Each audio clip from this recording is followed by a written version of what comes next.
أعوذ بالله من الشيطان اللعين الرجيم.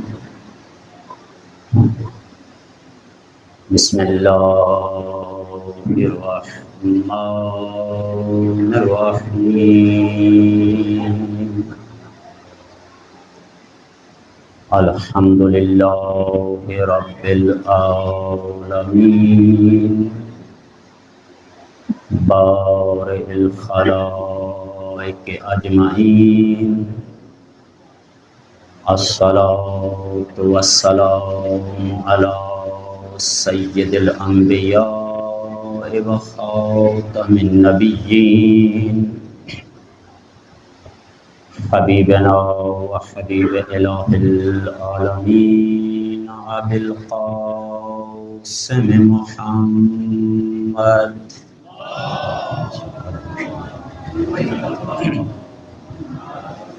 وآله الطيبين الطاهرين المعصومين واللعن الدائم على أعدائهم أجمعين من الآن إلى قيام يوم الدين. السلام على الحسين وعلى علي بن الحسين وعلى أولاد الحسين وعلى أصحاب الحسين جميعا ورحمة الله وبركاته.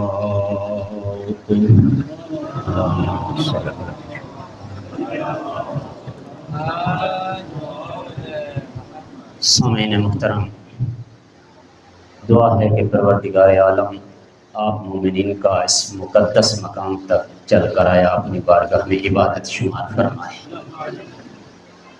جو حاجات لے کے آئے ہیں خداوند متعال اس ذکر کے صدقے میں اور وارثان ذکر کے صدقے میں تمام تر حوائج شرعیہ کو پورا فرمائے. پرآشوب دور میں جہاں جہاں مومنین و مومنات، مسلمین و مسلمات آباد ہیں، خالق کائنات انہیں ہر طرح کے شر شیطانی، شر انسانی اور وسوسہ شیطانی سے حفظ و امان عطا فرمائے. ہم سب کی مشترکہ اور متفقہ دعا خدا ہمارے زمانے کے امام کے ظہور میں تعجیل فرمائے. ہمیں اپنے آقا و مولا کی نصرت کی توفیق عطا فرمائے. دعاؤں کی قبولیت کے لیے، حاجات کی برابری کے لیے درود بھیجیں آل محمد کی ذات پر.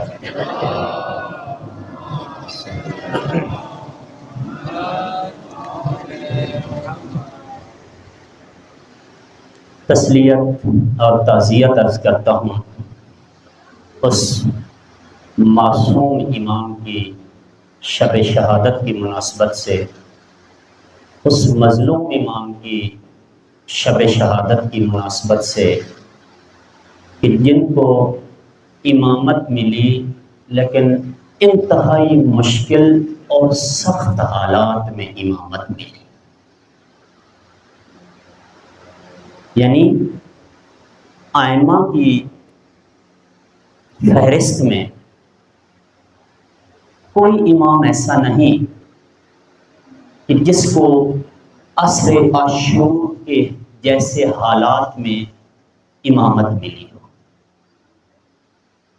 سید الساجدین زین العابدین امام سجاد علیہ السلام کو انتہائی مشکل حالات میں امامت ملی. لہذا امام علیہ السلام نے اپنے اس دور امامت میں کہ جو 34 یا 35 سالہ دور ہے، اپنے فرائض منصبی سے ذرہ برابر کمی اور کاستی نہیں کی. میں اپنی گفتگو کے آغاز ہی میں یہ بات آپ کی خدمت میں عرض کرتا چلوں. حیف ہے، حیف کا مطلب ہوتا ہے فارسی زبان میں افسوس ہے. افسوس ہے کہ کوئی شخص سمندر کے کنارے پہ بیٹھا ہو اور پھر بھی تشنا ہو. پھر بھی تشنا۔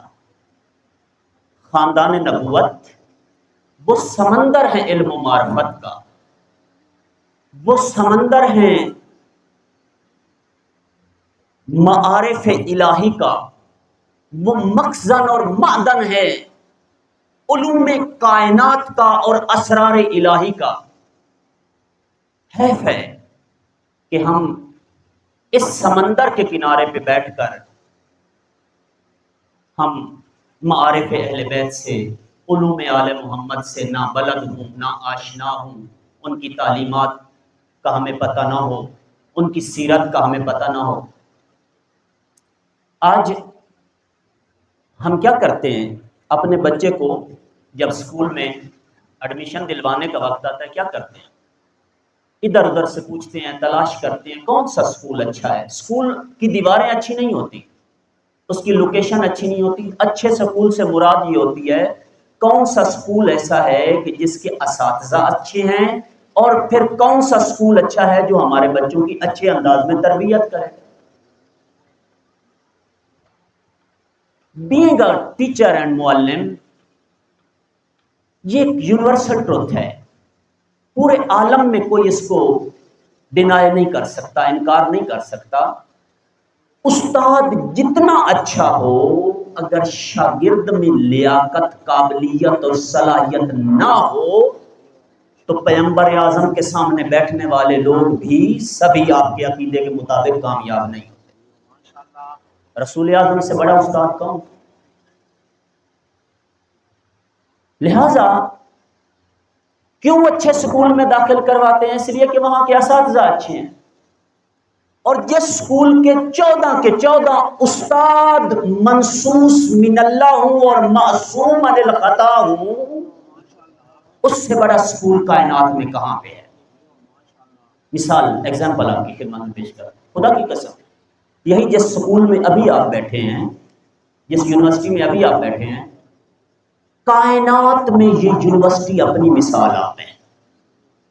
اس جیسی یونیورسٹی حتیٰ کہ 2023 تک دنیا اتنی ترقی کر گئی کہ چاند تک پہنچ گئی، لیکن ایسی یونیورسٹی کوئی ملک تک نہیں پیش کر سکا، نہیں بنا سکا جو حسین ابن علی نے قائم کی۔ کیا فرق ہے اس یونیورسٹی میں اور عام یونیورسٹی میں؟ فرق یہ ہے، میں موضوع کی طرف آتا ہوں، فقط تھوڑی سی اہمیت و افادیت کی طرف توجہ دلوا دوں۔ فرق یہ ہے، آج جتنا دور ترقی کرتا چلا جا رہا ہے، ایجوکیشن کو، علم کو مختلف برانچوں میں تقسیم کرتے جا رہے ہیں، پھر سائیکالوجسٹ یہ بتاتے ہیں کہ ہر سطح کے لوگوں کے لیے، ہر ایج کے لوگوں کے لیے مخصوص سطح کی انفارمیشنز ہوتی ہیں۔ یعنی پرائمری کے بچوں کے لیے اپنا سلیبس ہوتا ہے، مڈل کے بچوں کے لیے اپنا سلیبس ہوتا ہے، ہائی اسکول اور ہائر سیکنڈری کے بچوں کے لیے اپنا سلیبس ہوتا ہے، جو بی ایس ایم ایس کے لوگ ہوتے ہیں ان کے لیے اپنا سلیبس ہوتا ہے، جو پی ایچ ڈی اور پوسٹ ڈاک کے لوگ ہوتے ہیں ان کا سلیبس اپنا ہوتا ہے۔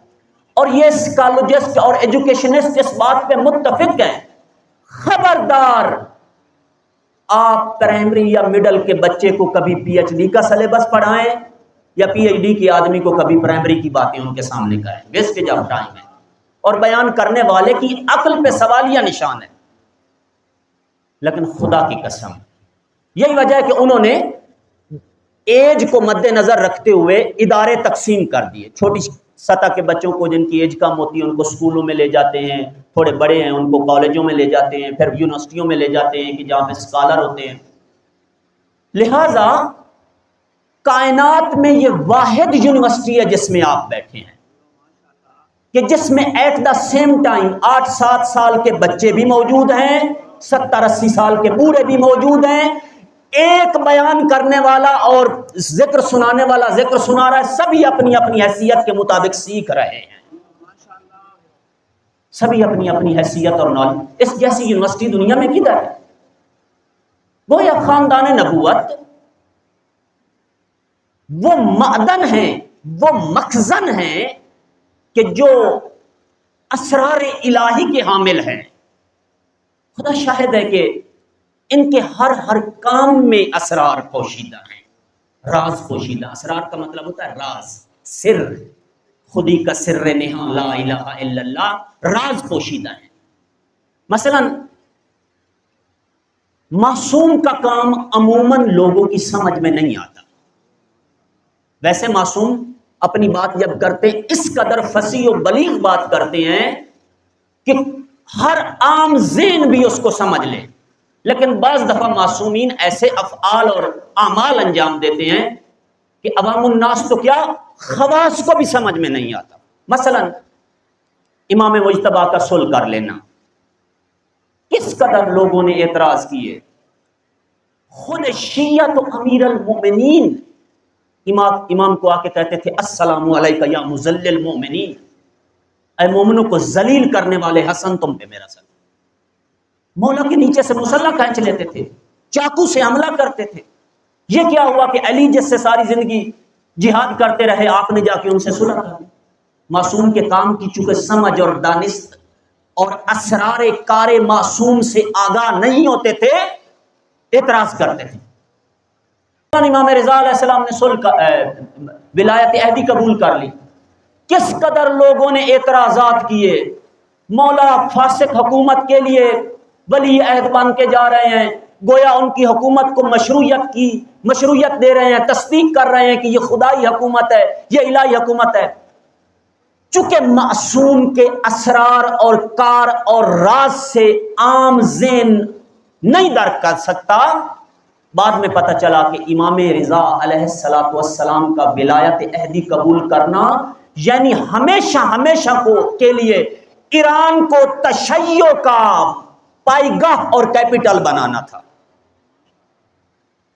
آج پتہ چل رہا ہے. مثلا مظلوم کربلا سید الشہداء نے جب مکہ سے مدینہ سے ہجرت تیاری کی کربلا کی طرف، اصل میں تو مکے کی طرف آئے، پھر بعد میں کربلا کی طرف گئے.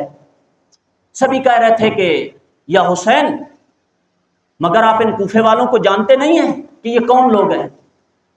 انہوں نے عبداللہ ابن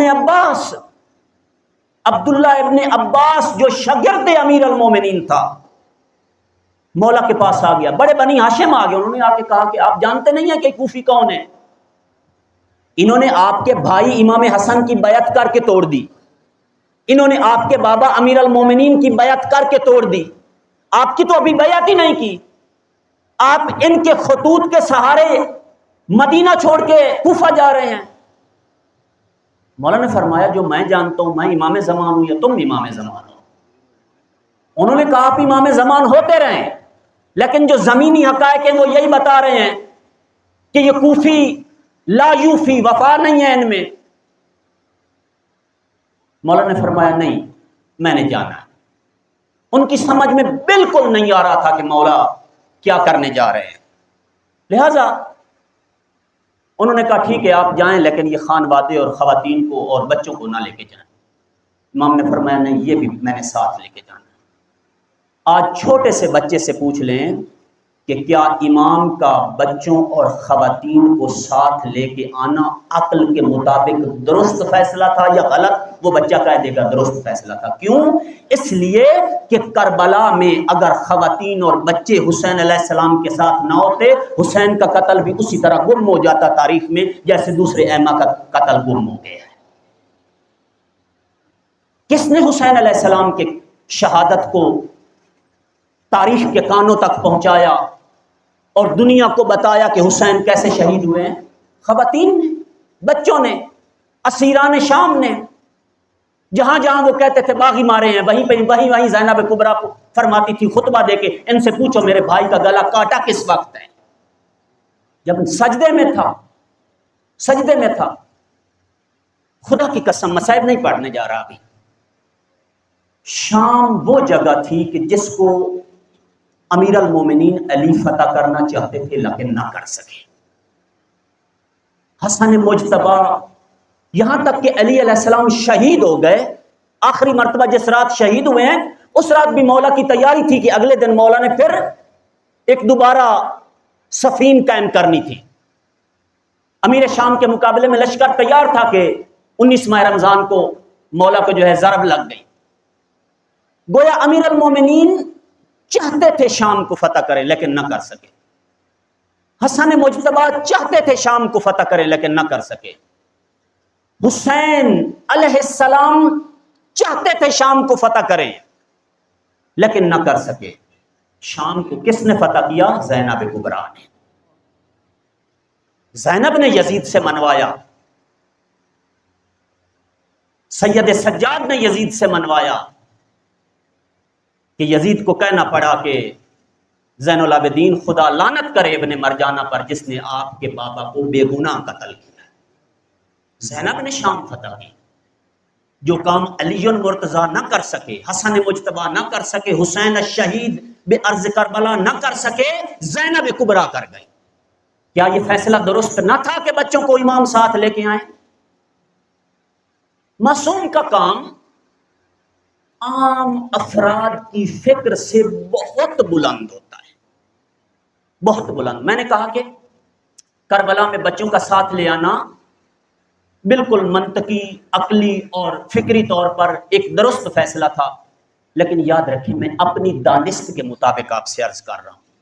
جیسے جیسے زمانہ ترقی کرتا چلا جائے گا، علم ترقی کرتا چلا جائے گا، لوگوں کو مظلوم کربلا کا بچوں کو ساتھ لے کر آنا، اس کے معارف اور ابواب اور زیادہ کھلتے چلے جائیں گے، اور زیادہ کھلتے چلے. لہذا سید الساجدین اس عالم میں امام بنے کہ جس عالم میں مشکلات کا زمانہ تھا. مشکلات بھی عام نہیں، وہ مشکلات کہ جو تاریخ انسانیت میں اپنی مثالات ہیں. کون ہے وہ والی؟ چھوڑ دیجئے اسلام کی تاریخ کو، عالم کی تاریخ میں چل جاتے ہیں، انسانیت کی تاریخ میں چلے جاتے ہیں. کون سا بادشاہ ہے کہ جس کو جلتے ہوئے خیموں میں دستار امامت باندھنا پڑی ہو؟ سید الساجدین اکیلے، واحد. لہذا امام نے اس دور مشکل میں، اس تنگی اور سختی کے دور میں، اس مصیبتوں سے بھرے ہوئے دور میں کس طرح اپنے فرائض کو، اپنے منصب امامت کا لحاظ رکھتے ہوئے فرائض منصبی کو انجام دیا. آج کی مجلس میں چند نکات امام کی سیرت سے آپ کی خدمت میں پیش کر کے آپ کی زحمتوں کو تمام کروں گا، اور اپنے بعد آنے والے مولانا قبلہ کو میں منبر دوں گا. آپ ایک درود پڑھیں آل محمد کی ذات پر.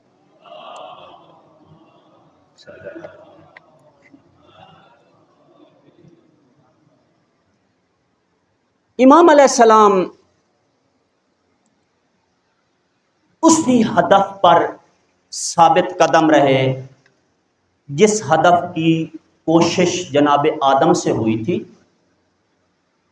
تمام انبیاء نے اپنے اپنے زمانے میں وہ کوشش کی، یہاں تک کہ سرکار ختمی مرتبت کا زمانہ آیا. رسول اعظم نے اس کوشش کو کسی حد تک عملی جامہ پہنایا. بعد میں حالات بدلے، امیر المومنین کے زمانے میں پھر سے اسلام کو اسلام ناب محمدی بنانے کی کوشش کی گئی. بہرحال سیاست نے، اس زمانے کے رویوں نے، لوگوں کے ضمیروں نے معصومین کا جب ساتھ نہ دیا، معصومین تنہا ہو گئے. جب تنہا ہو گئے تو پھر بھی معصومین اپنے فرائض منصبی کو انجام دیتے رہے، حالات جس طرح کے بھی رہے. رہبر معظم امام خامنائی نے ایک کتاب لکھی کہ جس کا نام تھا 250 سالہ انسان. اردو میں ترجمہ ہوا 250 سالہ انسان، یعنی انسان ایک ہی ہے، عمر اس کی 250 سال ہے. مطلب کیا ہے؟ مطلب یہ ہے کہ حضور سرکار ختمی مرتبت سے لے کر تو امام صاحب عصر و زمان علیہ السلام کی غیبت تک یہ جو 250 سال بنتے ہیں، ان 250 سالوں میں اگرچہ 12 امام آئے ہیں، 12 فرد آئے ہیں، لیکن یہ 12 افراد جسم مختلف تھے، فرمان 12 کے 12 کا ایک تھا، زبانیں مختلف تھی، کلام ایک تھا. یہاں پہ صورتیں بدلتی رہیں، سیرتیں نہ بدلی. جو محمد مصطفیٰ نے کہا اور فرمایا وہی علی المرتضیٰ نے فرمایا، جو علی المرتضیٰ نے فرمایا وہی حسن مجتبیٰ نے فرمایا، جو حسن مجتبیٰ نے فرمایا وہی حسین الشہید بے ارض کربلا نے فرمایا، وہی محمد مہدی نے فرمایا. درود بھیج دیجیے مولا کے ذات. اس کتاب میں آغا لکھتے ہیں کہ امام علیہ السلام نے جو ہدف زندگی تھا کہ ہدف یہ تھا کہ خدا کی زمین پر خدا کی الہی آسمانی آفاقی اور اسلامی حکومت کا قیام کیا جائے۔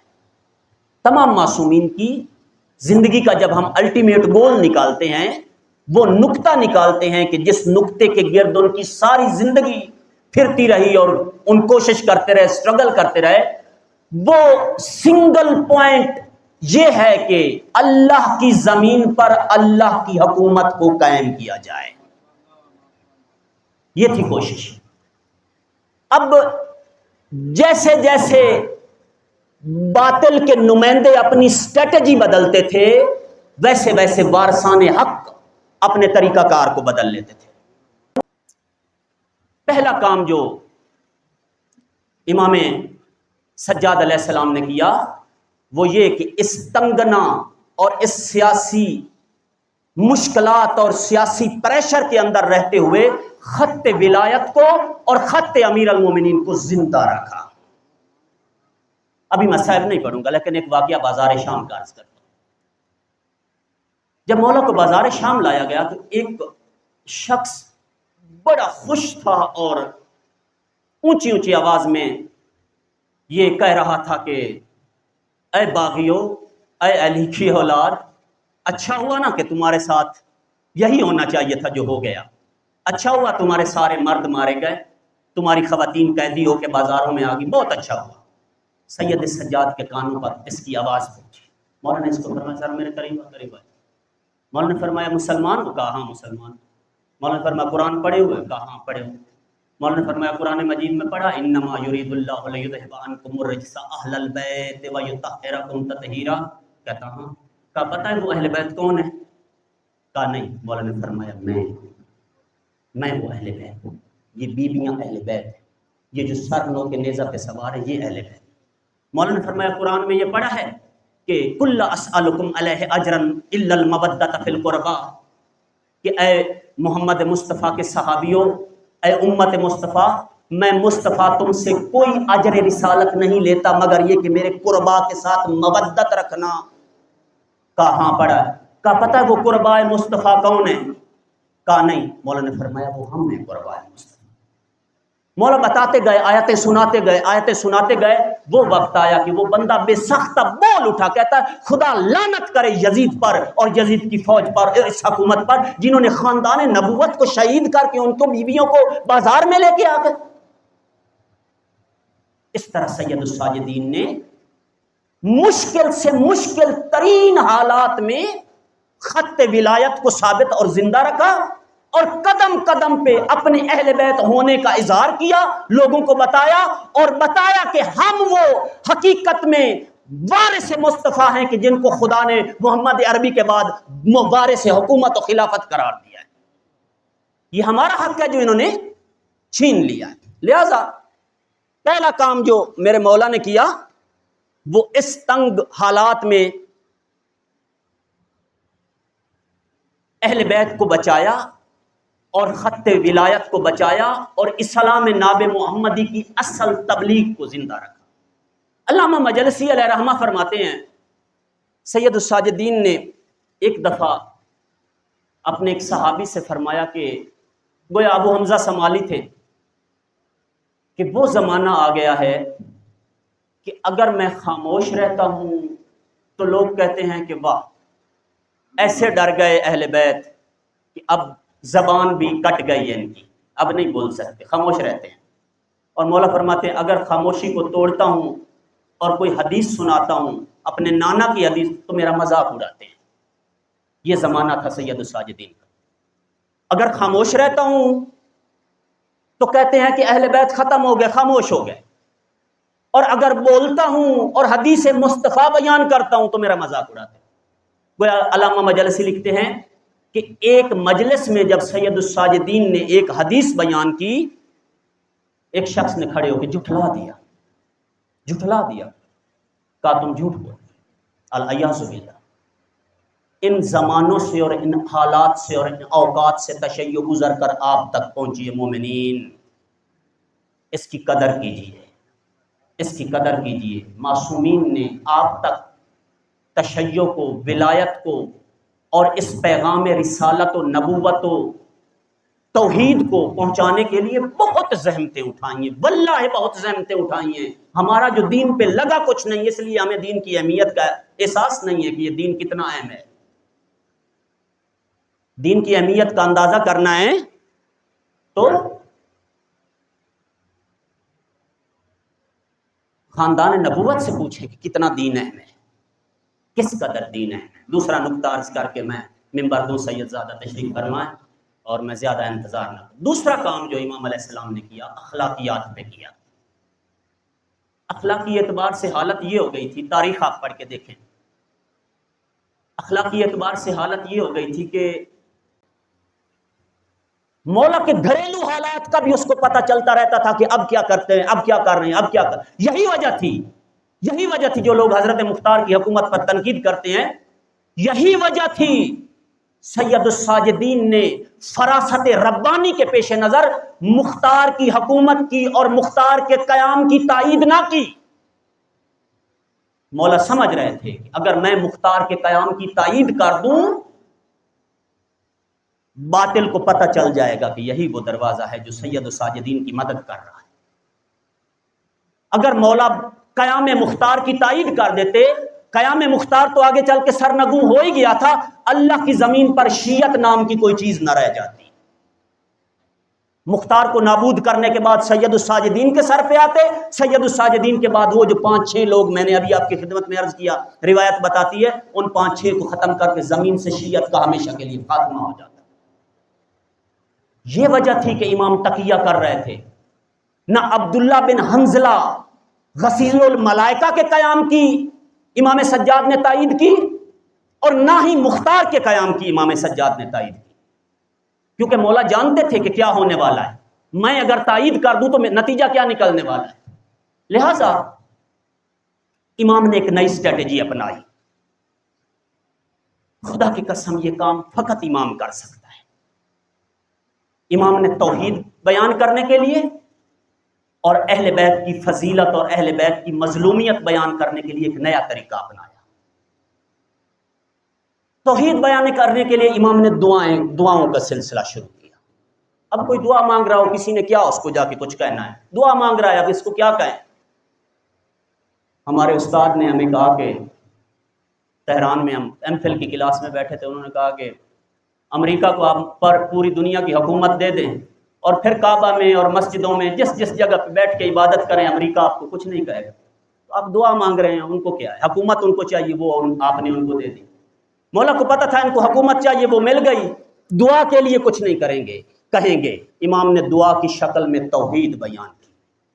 مصر کی الازہر یونیورسٹی کے معلوم ہے کہ وہ اصل میں الزہرا یونیورسٹی تھی، عباسی فاطمی حکومت میں فاطمیوں نے بنوائی تھی، الزہرا یونیورسٹی تھی۔ بعد میں جب ان کو چونکہ الزہرا نام سے جو تھی حساسیت تھی، تو انہوں نے اس کا نام الازہر رکھ دیا۔ الازہر میں اس وقت بھی میکسیمم دیگر مذاہب کے لوگ ہیں، تشیع کے لوگ بالکل یا تو نہیں ہیں یا ہیں تو بہت کم ہیں۔ انہوں نے ان سے ایک مرتبہ ویسٹرن سکالرز نے یہ کہا، پوپس نے اور عیسائی کرسچینز نے یہ کہا کہ ہمیں توحید پہ کوئی ایسی کتاب دیں کہ جو ہمیں یہ بتائے کہ مسلمانوں کا خدا کس طرح کا ہے۔ مسلمان واللہ ہے پوری الازہر یونیورسٹی کی تمام فیکلٹی نے مل کر جو ویسٹرن سکالر کو کتاب توحید کے تعارف کے لیے دی، وہ صحیفہ سجادیہ تھا۔ میں نے عرض کیا حیف ہے کہ سمندر کے کنارے پہ بیٹھ کر ہم تشنا ہو، حیف ہے کہ صحیفہ سجادیہ ہمارے پاس ہو اور ہمیں پتہ نہ ہو کہ توحید کیا ہے، چھوٹی چھوٹی باتوں پہ شرک میں چلے جائیں۔ توحید سیکھنی ہے تو امام سجاد کی دعاؤں سے سیکھیے۔ مولا نے دعاؤں کی شکل میں ایسی توحید بیان کی، رہتی دنیا تک اپنی مثالات ہے۔ فرماتے ہیں پروردگارا جس نے تجھے پا لیا اس نے کھویا کیا، جس نے تجھے کھو دیا اس نے پایا کیا۔ پروردگارا جس نے تجھے پا لیا اس نے کھویا کیا، جس نے تجھے کھو دیا اس نے پایا کیا۔ لہذا سید السجاد نے توحید سکھائی لوگوں کو، میں آج کی اس مجلس میں ہر مومن سے یہ ریکویسٹ کروں گا، ایک سید الساجدین کے صحیفے کو ضرور مطالعہ کریں، دوسرا سید الساجدین کے رسالۃ الحقوق کو ضرور مطالعہ کریں۔ بالکل چھوٹی سی کتاب ہے، 15-20 صفحے سے زیادہ نہیں ہے، لیکن واللہ مولا نے پوری کی پوری سوشل لائف اس کے اندر بند کر کے رکھ دی ہے۔ باپ کا کیا حق ہے، ماں کا کیا حق ہے، آنکھوں کا کیا حق ہے، زبان کا کیا حق ہے، کان کا کیا حق ہے، ہاتھوں کا کیا حق ہے، دوست کا کیا حق ہے، استاد کا کیا حق ہے، مؤذن کا کیا حق ہے، معلم کا کیا حق ہے، بھائی کا کیا حق ہے، بہن کا کیا حق ہے، پرائیویٹ پارٹس کا کیا حق ہے، ذرے ذرے کے حقوق میرے مولا نے وہاں پہ گنوائے۔ صحیفہ سجادیہ کے ساتھ ساتھ رسالۃ الحقوق۔ حق نہیں رکھتا وہ شخص کہ وہ کہے میں زین العابدین کا مرید ہوں اور اس نے زندگی میں رسالۃ الحقوق نہ پڑھا ہو۔ 20 صفحے پڑھنے کتنے مشکل ہیں، عربی عبارت آپ ہٹا کے فقط ترجمہ پڑھیں تو 20 صفحے سے زیادہ نہیں بنتے۔ لہذا میرے مولا نے ایک کام یہ کیا، توحید بچائی، معاشرتی زندگی بتائی، سوسائٹی میں رہنے کے حقوق اور رائٹس بتائے، اور آخری کام جو میرے مولا نے کیا وہ اہل بیت کا تعارف کروانا مقصود تھا۔ خاندان نبوت کہ جو خلقت آدم سے لے کے خدا کی پارٹی ہیں۔ ہم جب مولا کو سلام کرتے کیا کہہ کے سلام کرتے ہیں؟ زیارت وارثہ میں یہی کہتے ہیں نا، السلام علیکہ یا وارث آدم صفوت اللہ، السلام علیکہ یا وارث نوح نبی اللہ، السلام علیکہ یا وارث ابراہیم خلیل اللہ، یا وارث موسیٰ کلیم اللہ، یا وارث عیسیٰ روح اللہ۔ کیا مطلب ہے؟ مطلب یہ ہے کہ حسین تنہا حسین نہیں، بلکہ حسین وارث ہیں آدم سے لے کر حسن مجتبی تک تمام اولیاء خدا کے۔ کچھ لوگ کہتے ہیں کہ حسین علیہ السلام کو چاہیے تھا کہ یزید کی بیعت کر لیتے، مسئلہ ہی حل ہو جاتا، یہ اتنا بڑا واقعہ تاریخ اسلامی میں ہوتا ہی نہ۔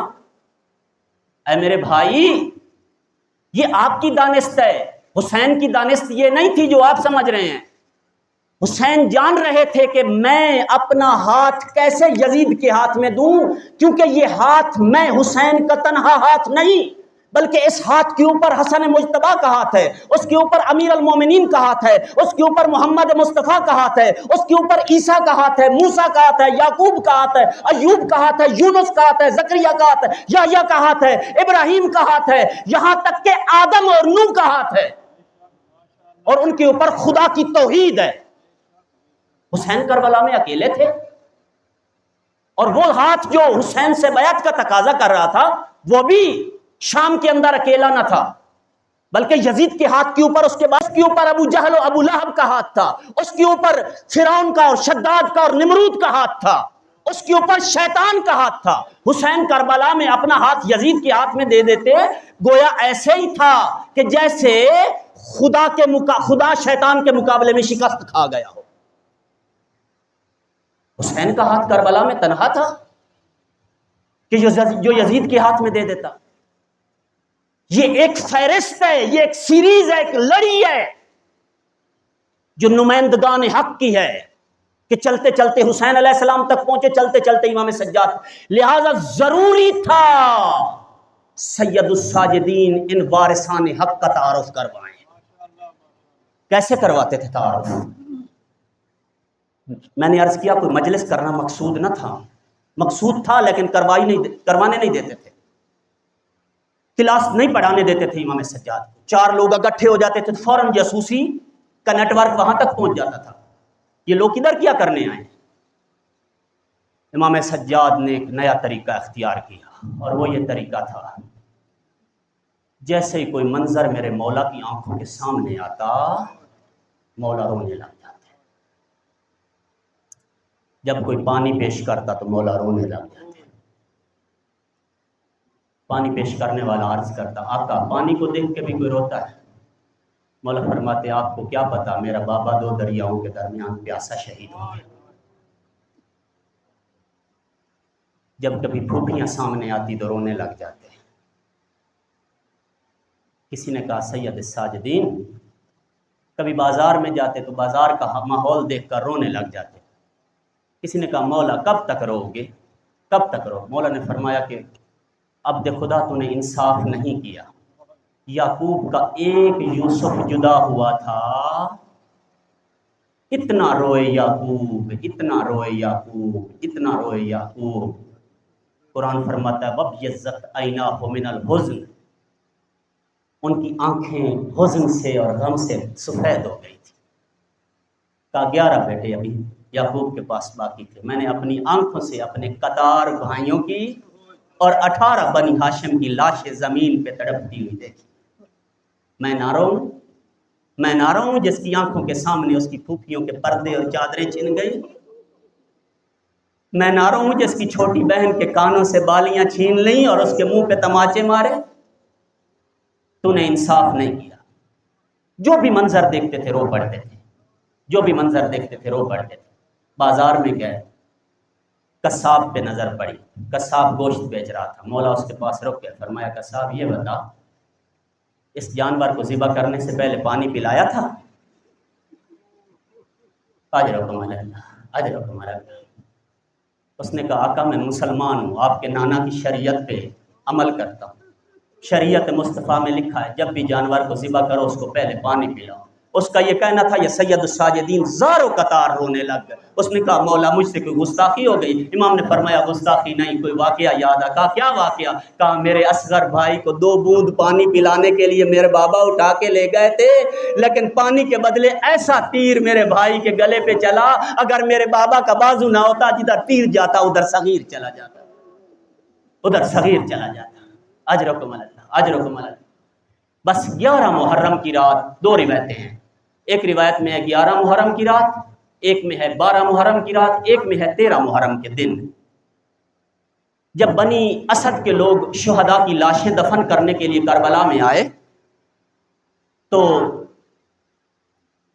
ان کو سمجھ نہیں آ رہی تھی کہ یہ لاش کس کی ہے، کون سی لاش، کیونکہ لاشوں کے سر موجود نہ تھے اور ہر لاش زخموں سے چور چور تھی۔ بنی اسد کے لوگوں کو سمجھ نہیں آ رہی تھی کہ کون سی لاش کس شہید کی ہے۔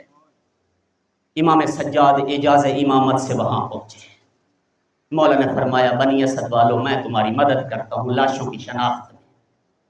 لاشوں کے پاس سے گزرتے گئے گزرتے گئے گزرتے گئے، ایک ایسی لاش پہ پہنچے کہ جس کے زخموں کی یہ حالت تھی کہ جسم پہ کوئی ایسا حصہ نہ تھا جہاں پہ زخم نہ لگا، سر تو ساتھ نہ تھا لیکن زمین پہ بیٹھ کے کٹی ہوئی رگوں کو چوم کر کہتے ہیں بنی اسد والو یہ میرے بابا حسین کی لاش ہے، اس کو یہاں پہ دفن کر دو۔ عزادارو وہاں پہ حسین کو دفن کروایا، حسین کے قدموں میں اکبر کو دفن کروایا، ساتھ میں اصغر کو دفن کروایا، بقیہ اصحاب کو دفن کروایا، انصار کو دفن کروایا۔ انہوں نے کہا آقا سب شہداء دفن ہو گئے؟ کہا نہیں، ابھی ایک شہید کی لاش علقمہ پہ باقی ہے۔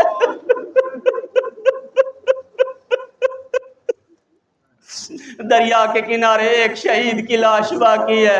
عزادارو وہاں پہ پہنچے، کیا دیکھتے ہیں کہ لاش کا سر ساتھ نہ تھا، بازو ساتھ نہ تھے، بازو کٹ چکے تھے۔ عزادارو جسم زخموں سے چور چور تھا، عباس کے پاؤں بھی کاٹ دیے گئے تھے۔ میرے مولا کا سجاد نے فرمایا چچا عباس آپ کے بعد یہ دنیا سجاد کے لیے سیاہ ہو گئی ہے۔ عزادارو ایک دن ام البنین نے، عباس کی ماں نے حضرت عباس کے بیٹے کو عباس کے بچپن کا لباس پہنایا، جب سید سجاد کے سامنے لے کے آئی اتنے روئے سید سجاد اپنے چچا کو یاد کر کر کے اور چچا کا بچپنا یاد کر کر کے۔ فَسَيَعْلَمُ الَّذِينَ ظَلَمُوا أَيَّ مُنْقَلِبٍ يَنْقَلِبُونَ۔